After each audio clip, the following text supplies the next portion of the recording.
Saving the whales is a hot topic that becomes life-threatening on King 5 News. Well, I didn't know it, but I drove the whale catchers crazy with anger. For example, they don't know how many whales there are out there in the Puget Sound. On a summer day in 1970, King 5 investigative reporter Don McGaffin is covering the capture of whales near Whidbey Island when he reveals a disturbing fact. Several orcas have died during these roundups. The next day, the whale catchers are outraged, and when McGaffin returns to the bay by boat, he becomes their target. They're going to try to throw up some waves or swamp us, I guess. We saw them, and all of a sudden, all 5 charged at us. Well, they almost tipped us over, and that was the idea, to tip us down. That terrified me. And I must interrupt because now there is another boat coming at us from the rear. Frank, here comes another boat at us. This alarmingly close call does little to stifle McGaffin. Instead, he strikes back with more reports. And I pounded at whale catching for the next 4 years. And finally, we got the state of Washington to halt all captures of killer whales. A year later, his story about one local girl changes the nation. It's probably the most devastating film ever seen on television. During a visit to what's now Children's Hospital, McGaffin is shaken by the sight of this small patient. Her name is Kim. Kim, can you sit up, sweetheart? And there she was, 4 years old. She burned from under her chin to her ankles. She was a cinder, and she was going to die.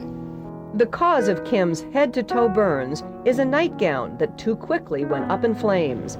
Doctors and nurses tell McGaffin it is a common occurrence. All of our bad burns in probably the last 6 months have been from cotton nightgowns. Kim's story is terrifying and needs to be told, but it will break the rules. Ow! Ow!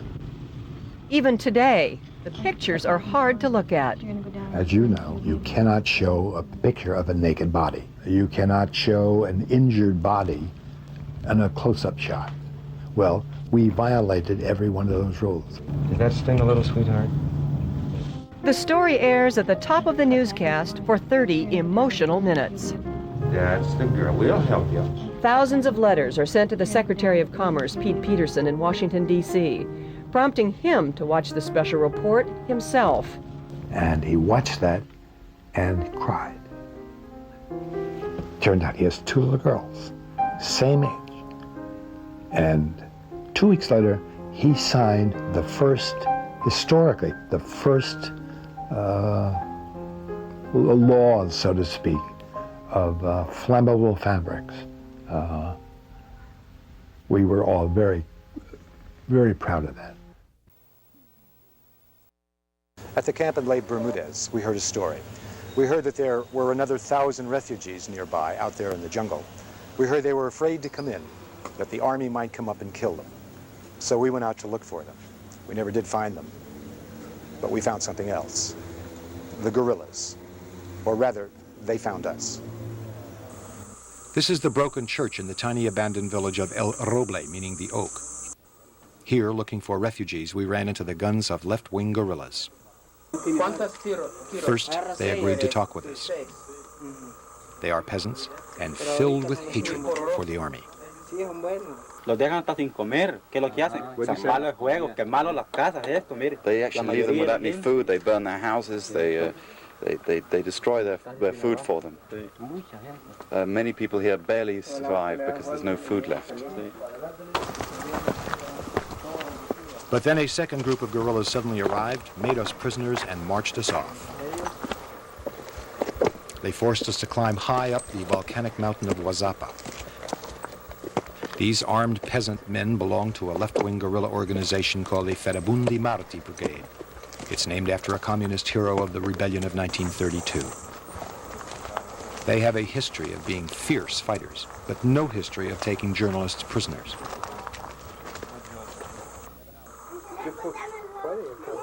"7 hours we marched till nightfall, and we slept next to this burned-out peasant farmhouse.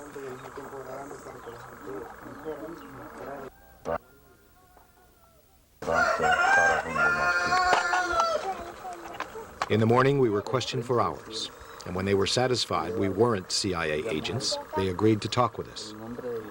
They coldly rejected any hint they might compromise with the military government.